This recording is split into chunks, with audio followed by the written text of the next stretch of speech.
Senang sekali sore ini saya sudah bersama dengan seseorang yang saya yakini sebenarnya dapat dikatakan merupakan juru kunci dari permasalahan, atau mungkin tidak bisa disebutkan masalah, tapi akan kita diskusikan dengan beliau apakah ini disebut masalah atau sebenarnya bukan masalah. Sudah bersama dengan saya Bapak Insinyur Bambang Pardede, Master Engineering, betul ya Pak? Benar. Selamat sore Bapak. Selamat sore Mbak Anji, mohon izin saya buka. Langsung kelihatan ketampanan luar biasa. Baik, kabarnya sehat ya Pak? Alhamdulillah sehat Mbak. Terima kasih sudah berkenan untuk bersama dengan kami di sini kita berdiskusi soal nanti deh saya sebut yang isu yang besar-besar. Tapi beliau ini merupakan Kepala Dinas untuk Bina Marga Provinsi Sumatera Utara. Ya. Nanti kita akan berdiskusi terkait dengan yang lagi hype, yang lagi hot issue katanya. Yes, sampai hari ini. Dan kayaknya bakal panjang sih Pak, sampai dengan beberapa tahun ke depan. Tapi sebelum sampai ke situ, saya ingin bertanya kepada Bapak. Selaku Kepala Dinas untuk Bina Marga Provinsi Sumatera Utara, bisa Pak dideskripsikan existing condition atau situasi terkini terkait dengan jalanan di Sumatera Utara?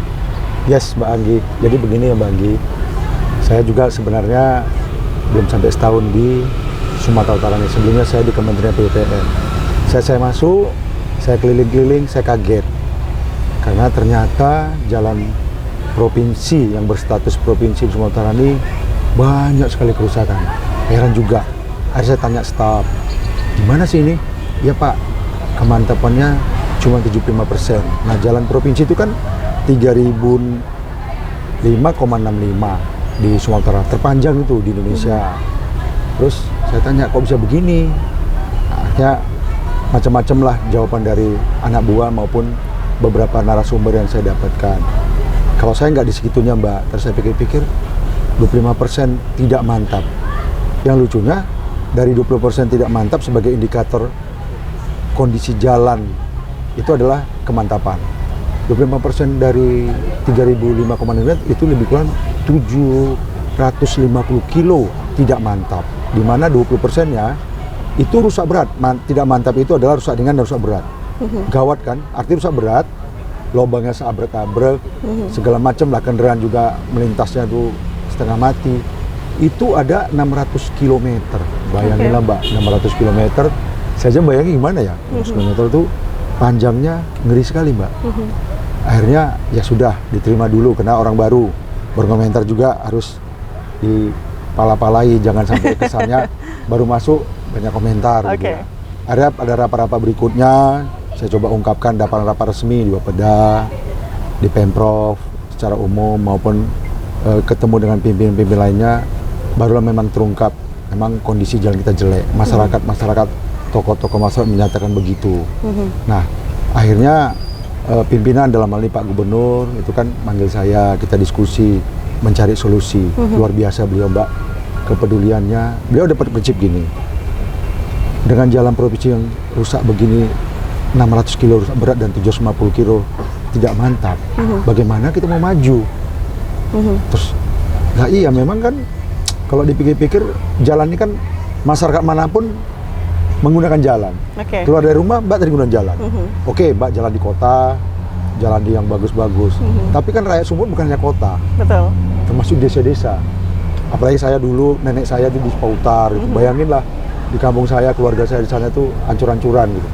Nah akhirnya diskusi terus secara intens sama Pak Gub dan para pihak yang berkompeten. Misalnya Ketua Bapeda, Pak Dr. Rasmi, Kepala BPKD, Pak Ismail, dan Pak Gubernur dan Pak Wagub sendiri ikut berdiskusi sama Pak Gubernur. Luar biasa, terobosan-terobosan dibuat, exercise dibuat. Pada setelah bulan 6 itu mulailah muncul, karena tahun sebelumnya melalui pola SMI yang program lain yang dapat bantuan luar juga nggak berhasil. Terus ada program-program dari China dan ini semuanya itu indah di atas. Akhirnya Pak Hasmi Rizal Lubis, Pak Gubernur dan kami itu diskusi intens terus, dapatlah suatu formula pola multi-year. Nah itu ketentuannya jelas ada. Kebetulan saya dari Kementerian PUPR, kami di sana tiap tahun ada multi-year. Akhirnya dicobalah ini. Tapi pola apa? desainnya juga belum ada, ini belum ada, mikir lagi. Nah, akhirnya dengan Pak Ketua Bapeda Pak Asmir Lubis, Dr. Asmir Lubis, dapatlah tuh formula gimana sistem penganggarannya 3 tahun. Wah, ini Itu serunya kan? langsung bicara soal penganggaran 3 tahun. Itulah dari Pak Ismail Sinaga ya. Oke, Pak Ismail oke. Sinaga itu akhirnya waduh, bagaimana legal aspek dan segala macam. Akhirnya ketemu formula design and build terintegrasi. Waduh, nengok bahasanya saya ini berdasarkan diskusi dengan pihak eksternal, dengan kementerian, dengan mereka rupanya sana sudah sering. Jadi desain build, tapi desain build tetap juga desainnya direncanakan dulu, baru fisiknya. Rupanya ada juga Permen PUPR nomor 25 tahun 2020 yang menyatakan bisa paralel. Wah, ini mantap lagi, ini pada posisi bulan 10. Tapi ada tim teknis, ya udah, kami langsung sama Pak Gubernur kan harus cepat berpikir dan bersikap. Kalau berpikir terus itu aja sama Pak Gubernur nggak bisa. Terus wacana nggak bisa, dia harus berpikir cocok langsung, bila perlu saat itu juga. Akhirnya kami tindak lanjutilah sama teman-teman stakeholder Pak Ismail, Pak Inspektur, terutama Bang Dr. Asmir Lubis. Terus kami lapor sama Pak Gubernur. Pak Gubernur satu jawabnya, sesuai aturan. Aku mau rakyat betul. Aku mau memajukan rakyatku betul, tapi harus sesuai aturan. Tidak boleh melanggar aturan. Itulah pesan dari Pak Gubernur. Akhirnya bulan 11 kami memulai di minggu pertama dengan tim teknis. Kami undang orang-orang hebat dari Kementerian PUPR, mantan direktur di sumber daya air, pengairan. Itu kami undang, kami bentuk tim. Akhirnya terbentuklah tim teknis dengan basic design. Sampailah di bulan 12 kemarin terbentuk semua lengkap dokumen. Semua ini, tetapi ada satu. Di situ sarannya harus melibatkan aparat penegak hukum. Ya udah, kami ikutin aparat penegak hukum. Kami diskusi dulu, kami belum menentu apa.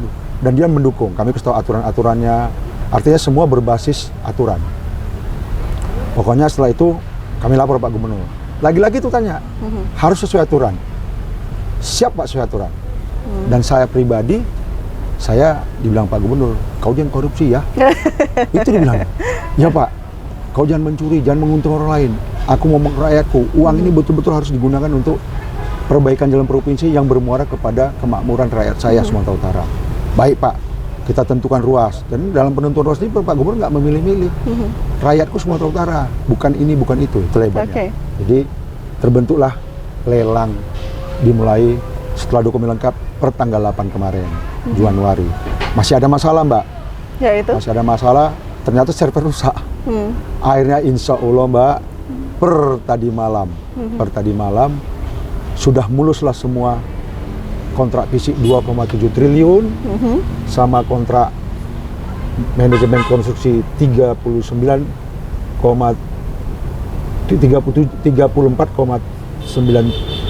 miliar terlelang terumumkan tadi malam sampai kami pulang ke rumah sampai jam 2 pagi.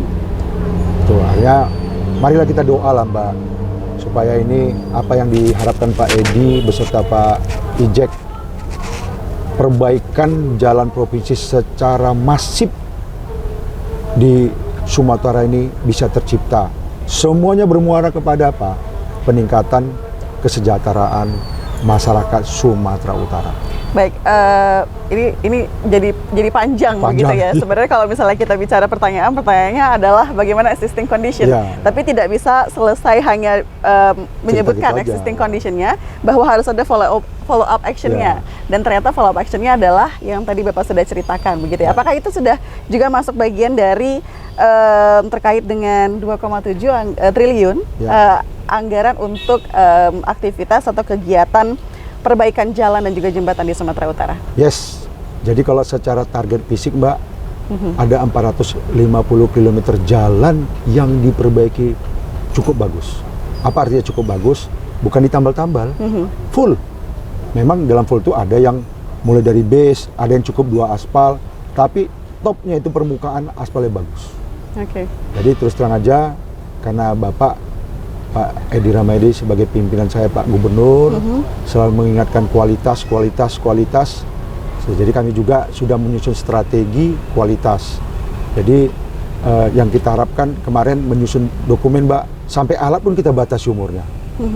sampai semua dipersyaratkan dibatas supaya apa? Karena kami pengalaman selama di apa, bagaimana jalan yang bagus dibuat dengan alat yang nggak bagus, itu lucu lah. Jadi semua item kita senterin supaya nanti kita yakin produksinya itu adalah bagus. AMP yang tidak terlalu tua, AMP yang begini, alat yang begini, termasuk juga nanti konsultannya harus betul-betul konsultan yang mengawas dengan baik. Kalau misalnya tadi Bapak sudah menyebutkan bahwa Bapak baru setahun lah ya katakan di posisi ini gitu, dan 2 tahun ke belakang kita memang terkena imbas dari pandemi COVID-19 dan kalau misalnya kita melihat atau berbicara dalam konteks COVID, maka kita akan tahu bahwa banyak sekali sisi-sisi yang terkena dampaknya, kesehatan, pendidikan. Tapi saya penasaran Pak, sebenarnya apakah kendala atau kekurangan atau keterlambatan begitu ya yang kita hadapi dalam konteks perbaikan jalan itu juga merupakan imbas dari pandemi COVID-19 atau mungkin tidak ada sama sekali imbas yang dikenakan oleh COVID-19 terhadap jalan dan juga jembatan? Justru ada Mbak, justru akibatnya ya COVID.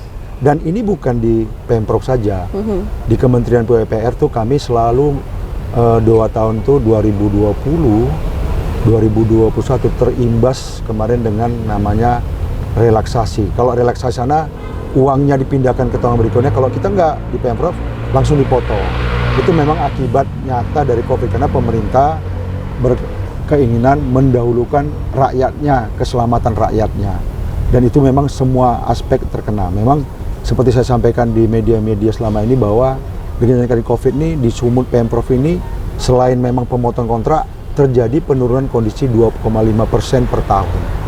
2,5% per tahun. Bayangin COVID itu 2020 udah kena, 2021 jadi 5% kita korban. Belum lagi yang belum rusak, yang akan rusak. Ya, yang akan rusak. Karena akibat nggak ditanganin itu. Nah, ini yang harus kita sikapin. Nah, nggak lagi dengan seperti kondisi normal. Oh, di aspal gini, di patching nggak bisa lagi. Dia harus penanganan yang masif, yang betul-betul, yang luar biasa. Dalam arti istilah kami full depth. Istilah bahasa kami di Bina Marga, benar-benar penanganan yang dari dasar hingga ke top. Nah, saya terus terang aja diberi kesempatan ini, alhamdulillah merasa sangat bersyukur. Tapi di balik ini semua Mbak, tanggung jawab besar. Kalau saya melihatnya tanggung jawab besar. Amanah yang disampaikan oleh pimpinan-pimpinan saya ini tanggungnya besar.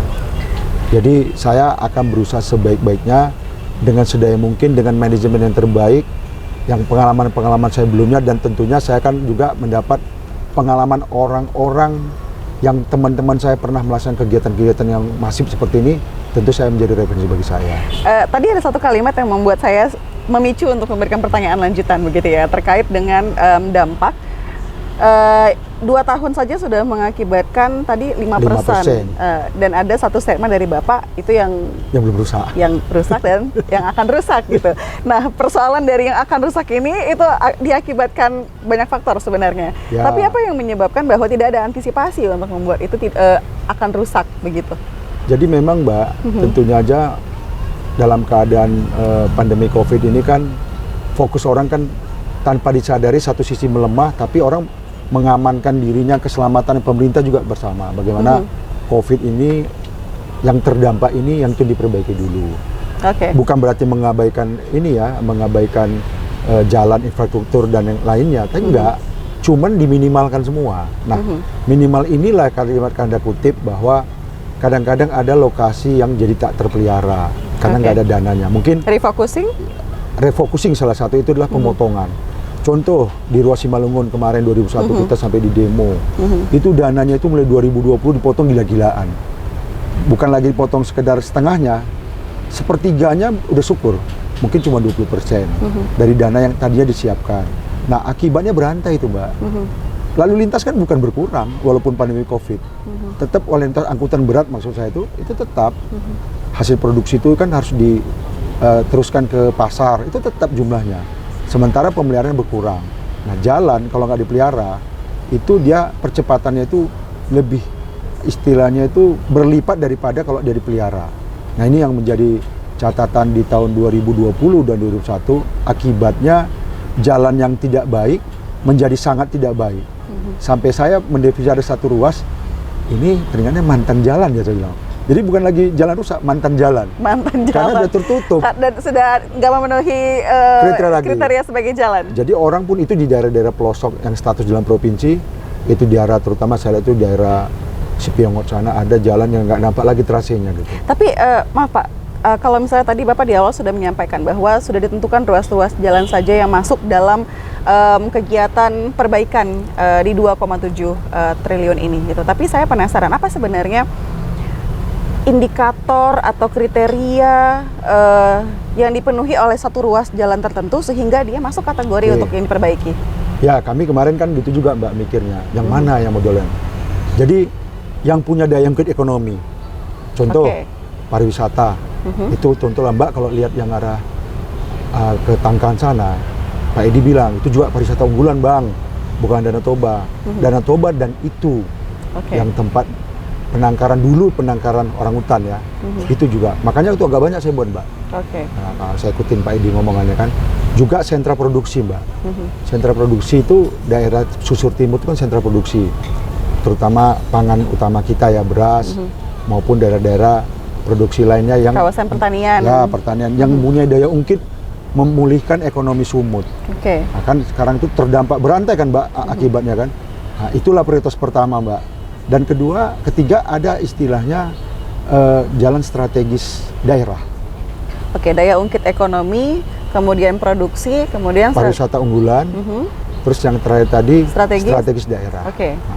Strategis daerah itu apa? Kalau saya definisikan jalan-jalan yang tentunya padat penduduk dan mempunyai tingkat pelayanan jasa dan barang yang tinggi. Contoh lah kalau kita jalan lintas timur di arah Susur Timur, terus arah pusat-pusat kota yang tebing, itu kan ada jalan provinsinya. Terus daerah yang Sidempuan, Tapan Selatan itu ada jalan-jalan yang mempunyai pengaruh daya ungkit ekonomi yang tinggi kalau kita perbaiki. Tapi bukankah kalau misalnya ada itu ada SK-nya Mbak? Ada SK-nya, tapi bukankah kalau misalnya ada satu kawasan yang mungkin tidak memiliki daya ungkit ekonomi yang tinggi, produksinya juga tidak begitu tinggi, tapi dari segi kepadatan penduduk artinya potensial. Bukankah ketika misalnya kita alokasikan untuk bisa membangun dalam tanda kutip ya akses jalan di daerah tersebut, maka akan terbuka peluang-peluang yang baru. Jadi bukan hanya fokus pada existing potensi, tapi juga upcoming potensi. Jadi gini Mbak, di kita itu ada bukan satu ya, satu pulau itu tapi beberapa kabupaten, 5 kabupaten kota itu di Nias. Nah itu kita definisi tertinggal, itu termasuk juga. Artinya kami sudah kesana sama Pak Gubernur, keliling kami Mbak, dilihat Pak Gubernur lah potensi apa di sana, misalnya pertanian bagus, tapi masyarakatnya jadi nggak bergairah karena jalannya ini.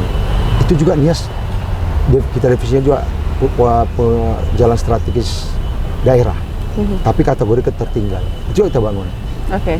Jadi memang juga menjadi salah satu fokus ya, terkait dengan perbaikan jalan untuk kawasan yang mungkin Bapak menyebutnya tertinggal. Begitu ingin hati Mbak mau nangani semua, 100% mantap. Tapi dengan uang yang ada ini, bagaimana bisa optimal dinikmati masyarakat? Nah ini kan semua ke masyarakat, masyarakat pedagang, masyarakat jasa, yang punya jasa, masyarakat kita sebagai ASN, semua masyarakat lah. Mana yang paling optimal dengan 2,7 ini? Karena hitungan saya Mbak, berdasarkan data survei semester 2 tahun 2020, itu dibutuhkan dana 495T, baru kita menuju ke 100% mantap. Sebelum saya lupa Pak, 2 kali Bapak menyebutkan istilah 100% mantap. Nah ini saya lebih kepada ingin mengkonfirmasi, apakah 2,7 triliun anggaran untuk perbaikan jalan dan juga jembatan di Sumatera Utara akan mencapai 100% mantap? Saya bilang tidak.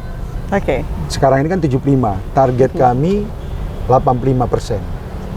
Tapi Mbak, kita kan berusaha memilah ruas-ruas sehingga harapan saya tentunya lebih dari 85 dengan 2,7 ini. Namun Pak Gubernur dan tentunya didukung oleh Pak Ijek juga mencari skema-skema barusan. Dan itu juga kami lakukan sekarang. Tapi kan kadang-kadang nggak semua bisa dipublis. Hanya nanti belum tentu berhasil. Padahal beliau sudah dengan getolnya ke sana kemari. Kak, saya udah bolak-balik Jakarta nih Mbak. Ke Bappenas, gara-gara saya disuruh ke Menteri PUPR dan Bappenas dan ini jadi kenal orang sana. Oke. Dari Bappenas jadi banyak teman. Oke. Gitu. Tadi kan Bapak bilangnya nggak semuanya atau nggak seharusnya dipublish saat ini begitu Iya. ya. Saya justru terkaget-kaget dengan isu 2,7 triliun anggaran untuk perbaikan jalan dan jembatan di Sumatera Utara begitu. Masyarakat, saya pribadi ya, tidak pernah disuguhkan bagaimana perjuangan dan juga proses Gubernur Pak Edi Rahmayadi untuk bisa memperbaiki jalan dan juga jembatan di Sumatera Utara. Lantas kemudian kita disuguhkan informasi 2,7 triliun dianggarkan untuk perbaikan jalan, dan tiba-tiba sudah ada ruas jalan, tiba-tiba sudah ada anggaran, tiba-tiba sudah ada kilometer panjang jalan yang akan diperbaiki dan sebagainya. Dan bagaimana seorang Bambang Pardede menyikapi itu? Apakah memang Edi Rahmayadi bekerja dalam diam? Tidak, Mbak. Cuman kan kadang-kadang kita ini bekerja bukan istilah gimana ya, bukan pencitraan. Beliau itu kan bekerja tanpa ada publish-publishan. Oke. Memang, aduh Mbak, kami terus terang aja. Kadang-kadang, kapan kau berangkat? Cepat. Supaya rakyatku makmur. Pergi kau hubungi ini, jumpain ini. Jadi di Bappenas saja Mbak, udah berapa pejabat teras yang menjumpai. Oke. Menterinya pun udah diajak saya jumpai. Oke. Belum lagi deputi Sarpas Pak Rizal, deputi dulu yang lama Pak Tampu Bolon, ini sekarang Pak Siahan. Dan semuanya mereka menunjukkan simpatinya sama pimpinan kami, Pak Edi ini. Mereka mau juga membantu, Mbak. Ya karena itu tadi, Mbak, intens, Mbak. Beliau ini orang kan intens. Kalau sekali maju gitu. Oke. Nggak ada istilahnya setengah-setengah, maju gitu. Jadi kadang-kadang kami udah balik Medan. Kapan kau ke Jakarta jumpa? Itu lagi, Mbak. Waduh, gimana nih? Suruh lagi Pak Gubernur Jakarta. Supaya memang bagus, Mbak. Akhirnya si pejabat terasan itu jadi kami serius. Rupanya itu secara psikologis. Jadi kami nggak mau datang ke sana terus 2 minggu, datang lagi 3 minggu diem. Dia nggak mau gitu, pimpinan ini. Maunya intens, serius. Jadi Jakarta pun akhirnya dengan keseriusan kami dan komunikasi intens Pak Gubernur dengan pimpinan, bahkan saya sudah jumpa langsung dengan Pak Menteri PUPR, dengan Pak Edi Rahmayadi, Pak Gubernur, dan dinyatakan dengan tegas oleh Pak Basuki, kami Kementerian PUPR siap bantu. Nah, itulah Pak. Itu jadi ditengok Pak Edi ini kan orangnya kalau apa tuh nggak suka basa-basi, langsung ngomong, to the point. Pak Menteri kami gini, langsung disikapi Pak Menteri. Bahkan Pak Menteri untuk urusan di luar jalan itu langsung nelpon. Baik, saya sebagai saya telepon sekarang. Contoh kemarin depan kami Menpora, itulah contohnya. Saya telepon nih. Setelah kita nih Pak Gubernur, saya akan gerakkan semua eselon 1 sekjen segmen untuk bertemu. Itu bayangin lah. Kan nggak ujuk-ujuk Mbak.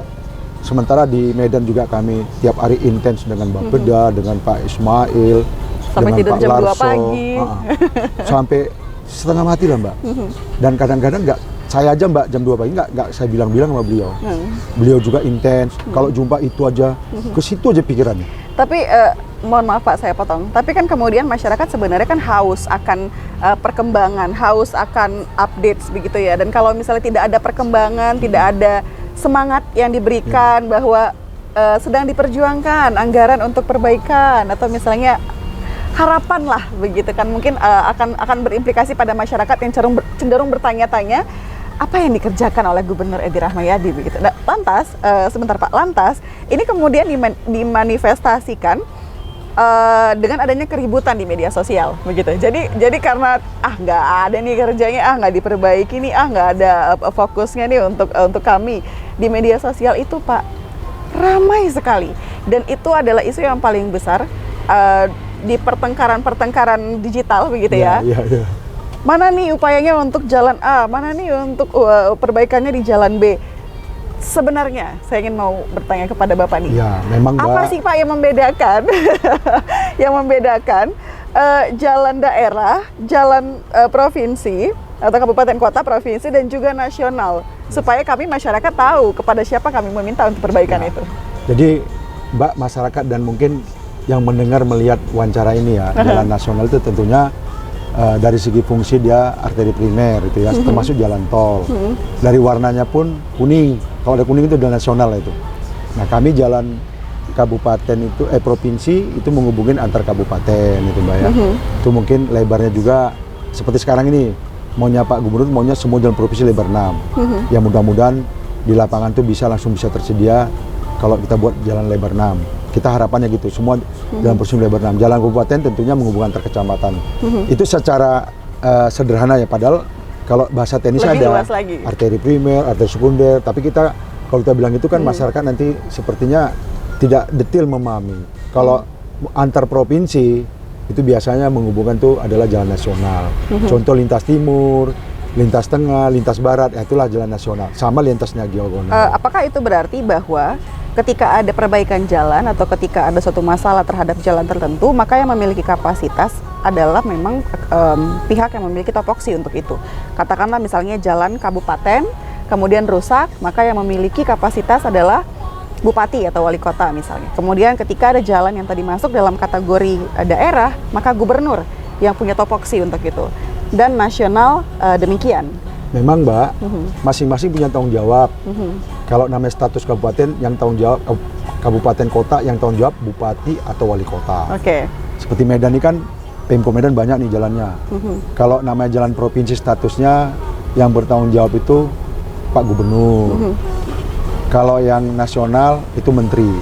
Secara normatif itu. Tetapi Mbak, bukan berarti itu kaku. Contoh, kemarin ada ribut-ribut jeruk dikirim ke presiden. Sekarang tuh dirapin oleh Kementerian PUPR. Bisa, yang penting waktu saya ditangani oleh Kementerian PUPR ada berita saya serah terima. Serah terima dulu ke Kementerian PUPR, baru nanti setelah fungsional bagus dibalikkan lagi statusnya ke pengawasan kepada bupati. Dari kabupaten kota atau daerah. Kayak kami. Tapi sebentar Pak, tapi kan itu kalau misalnya penyelesaiannya secara hierarki ada di atas. Artinya di atas mungkin memiliki kapasitas atau topoksi untuk bisa membenahi yang di bawah. Tapi kalau misalnya katakanlah pada posisi jalan kabupaten kota begitu ya. Kemudian sudah masuk topoksinya kabupaten kota. Apakah gubernur memiliki kapasitas untuk itu? Kalau misalnya kita korelasikan dia memiliki hierarki yang di atas. Semua itu kan ketergantungan dana. Jadi semuanya masalah kecukupan. Kalau kita ada surplus, Mbak, contoh lah, kita harapan kita ini seperti yang 2,7 ini, kita juga ada menangani jalan non provinsi karena sangat strategis. Sifatnya shortcut. Memang ini non jalan provinsi, tapi karena ujung-ujungnya kita perbaiki. Sementara jalan ini sifatnya shortcut dan sangat-sangat membantu masyarakat pengguna dalam hal menghemat jarak, waktu, dan umumnya semua ke kos kan. Kenapa tidak? Nah, itu ada yang kita lakukan di jalan provinsi. Dan ketika memang belum ada penyelesaian yang di tingkat kabupaten kota, bukan karena tidak bisa dilakukan, tapi mungkin anggarannya belum ada untuk dilakukan demikian. Hanya kita dengan adanya surplus ini, kita ada juga membangun di luar jalan provinsi. Bukan berarti kita ada berlebihan, tidak. Tapi area itu sifatnya dia shortcut dan apabila diperbaiki sangat mempengaruhi ke jalan yang kita perbaiki provinsi ini. Kalau misalnya ada jalan yang bukan kapasitasnya gubernur tapi merupakan topoksi nasional, boleh melibatkan semua diri bisa, gubernur. Bisa, tapi biasanya kita itu selalu dibantu oleh nasional. Seperti contoh lingkar luar Samosir, artinya jalan provinsi yang ada di luar Danau Toba, Kementerian PUPR waktu saya di sana merasa ini perlu dibantu, bukan karena Pemprov semata kekurangan uang. Kita ada plus uang di sini. Apa salahnya jalan menghubungkan 7 konektivitas judulnya itu? Ya udah, sekarang Kementerian PUPR memperbaiki jalan provinsi di situ atas kemauan mereka juga. Kami waktu saya di Kementerian PUPR kan nggak salah juga. Yang penting sebelum dilaksanakan pamit dulu sama Pemprov. Kami ada belum mau buat gini. Karena jalan sekitar sini udah ditangani oleh nasional. Tapi kami kalau umpamanya ini dimanfaati, jalan kami lebih bermanfaat. Kami perbaiki yo. Ya udah. Ini yang harus dipahami juga oleh masyarakat ya begitu. Kalau misalnya memang saya menyampaikan keluhan terkait dengan jalanan di kabupaten kota, meskipun saya dapat menuntut dalam tanda kutip gubernur untuk memperbaiki itu, mungkin saya sampaikan terlebih dahulu kepada kabupaten kota. Karena mungkin sebenarnya mereka ada rencana atau alokasi anggaran untuk itu supaya tidak melangkahi yang punya topoksi, begitu ya Pak? Ya, itu sebab semua ada tatanannya. Kalau kita memperbaiki jalan kabupaten, harus ada berita acara serah terima. Istilah izin dulu, setelah rapat-rapat diselesaikan, oke kami setuju. Nah administrasinya diserah terimakan dulu ke provinsi, baru provinsi kerja. Nanti setelah selesai, diserah terimakan lagi ke kabupaten. Gitu. Sebagai penutup Pak Bambang, saya mau tanya ini perkembangan 2,7 triliun. ini sudah berapa orang yang ngubungin Bapak? Sudah berapa perusahaan atau vendor yang ngubungin Bapak? Karena ini angkanya bukan angka kaleng-kaleng. Mbak, kalau nelpon pastilah. Oke, pasti. Mungkin kalau HP saya diperiksa banyak kali nelpon dari mana-mana. Saya termasuk ya Pak ya? Oh iya, maksudnya gini, dari perusahaan banyak. Kita harus akui, kenapa kita harus bohong. Tetapi pesan pimpinan, kau jangan coba-coba selingkuh. Udah, ikuti aja aturan. Jangan macam-macam kau. Saya ikuti aja. Udah, ikuti aja pimpinan saya. Jadi, jangan, apa istilahnya, jangan buat masalah. Karena waktu sangat sedikit, 18 bulan. Pokoknya ikuti aja aturan. Dah. Kan dari awal saya udah bilang tadi, Bapak itu pesan, sesuai aturan kah? Itu pertanyaan pertama, Mbak. Bukan yang lain. Sesuai aturan kah? Nanti tadi ini pun gitu, kayak Mbak pertanyaan tadi. Kalau telepon banyak, yang mau berkenalan lah, yang minta jumpa, yang ngopi bareng lah. Sudah berapa banyak yang diterima? Yang diterima belum? Oh belum, angkat teleponnya aja yang udah ya? Ya, itu paling masih kita jawabnya diplomasi kan. Mereka sah saja ngomong begitu Mbak. Enggak, itu namanya sistem marketing mereka ya. Tapi baik, kita sikapi sesuai arahan dari pimpinan. Baik, tapi ini merupakan bumbu saja begitu ya Pak ya, karena saya yakin sekali 2,7 triliun ini bukan angka yang kecil sehingga menjadi trigger bagi siapa saja, khususnya pihak-pihak yang berkepentingan dan memiliki niatan begitu ya untuk terlibat dalam proses ini, dan juga media khususnya ikut mengawal begitu ya. Karena memang tadi Bapak sudah sampaikan banyak sekali darah, air mata, tenaga yang sudah diperjuangkan habis-habisan untuk bisa menganggarkan 2,7 triliun ini untuk perbaikan jalan di Sumatera Utara. Mungkin sebagai penutup ada closing statement dari Pak Bambang? Ya tentunya Mbak ya, kita mau, ayolah kita dukunglah pembangunan ini. Kita boleh beda pendapat, tetapi kalau kami mencuri, itu yang baru di istilahnya Pak Gubernur sampai, kau kusembelih kau, itu istilah, baru kami dihajar. Tapi kalau kita beda pendapat, masalah ini begini, padahal tujuannya adalah memakmurkan rakyat. Memang pasti ada yang kecewa, itu alamiah. Teman-teman yang di sini merasa, oh kami kok nggak diperhatiin, itu saja. Tapi saya sudah punya formal ke depan sehingga semua itu ikut diperhatikan dalam arti sesuai aturan. Sesuai aturan. Tadi malam juga ada tambahan informasi kepada peserta lelang itu bagaimana melibatkan nantinya teman-teman yang di sini.